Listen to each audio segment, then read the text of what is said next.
We have a question right here. Yes, how has the national debt personally affected each of your lives? And if it hasn't, how can you honestly find a cure for the economic problems of the common people if you have no experience in what's ailing them?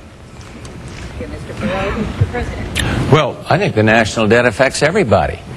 Obviously, it has a lot to do with interest rates. It has. She's saying you personally. On a personal basis, how has it affected you? Has it affected you personally? Well, I'm sure it has. I love my grandchildren. I want to think How? that think that they're going to be able to afford an education. I think that that's an important part of being a parent. Maybe I won't get it wrong. Are you suggesting that if somebody has means, that the national debt doesn't affect them? Well, what I'm saying, I'm not sure I get it. Help me with the question, and I'll try to answer it. I've had friends that have been laid off from jobs. Yeah. I know people who cannot afford to pay the mortgage on their homes, their car payment. I have personal problems with the national debt.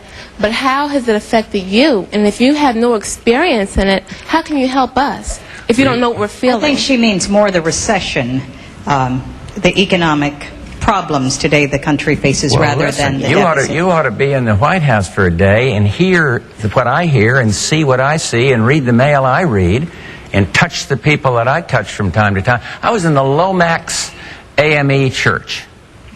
It's a black church just outside of Washington, D.C. And I read in the bulletin about teenage pregnancies, about the difficulty that families are having to make ends meet. I talked to parents. I mean, you got to care. Everybody cares if people aren't doing well. But I don't think it's fair to say you haven't had cancer, therefore you don't know what it's like.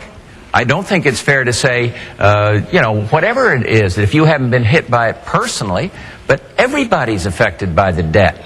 Because of the tremendous interest that goes into paying on that debt, everything's more expensive. Everything comes out of your pocket and my pocket. So it's that. But I think in terms of the recession, of course you feel it when you're President of the United States. And that's why I'm trying to do something about it by stimulating the export, investing more, better education systems. Thank you. I'm glad to clarify. Tell me how it's affected you again. You know people who've lost their jobs and lost their homes? Well, I've been governor of a small state for 12 years. I'll tell you how it's affected me. Every year, Congress and the President sign laws that make us do more things and gives us less money to do it with. I see people in my state, middle-class people, their taxes have gone up in Washington and their services have gone down, while the wealthy have gotten tax cuts. I have seen what's happened in this last 4 years. When in my state, when people lose their jobs, there's a good chance I'll know them by their names. When a factory closes, I know the people who ran it. When the businesses go bankrupt, I know them. And I've been out here for 13 months, meeting in meetings just like this ever since October, with people like you all over America. People that have lost their jobs, lost their livelihood, lost their health insurance.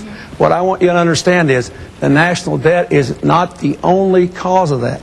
It is because America has not invested in its people. It is because we have not grown. It is because we've had 12 years of trickle-down economics. We've gone from 1st to 12th in the world in wages.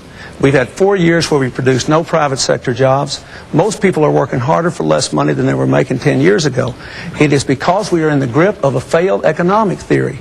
And this decision you're about to make better be about what kind of economic theory you want. Not just people saying, I'm going to go fix it, but what are we going to do?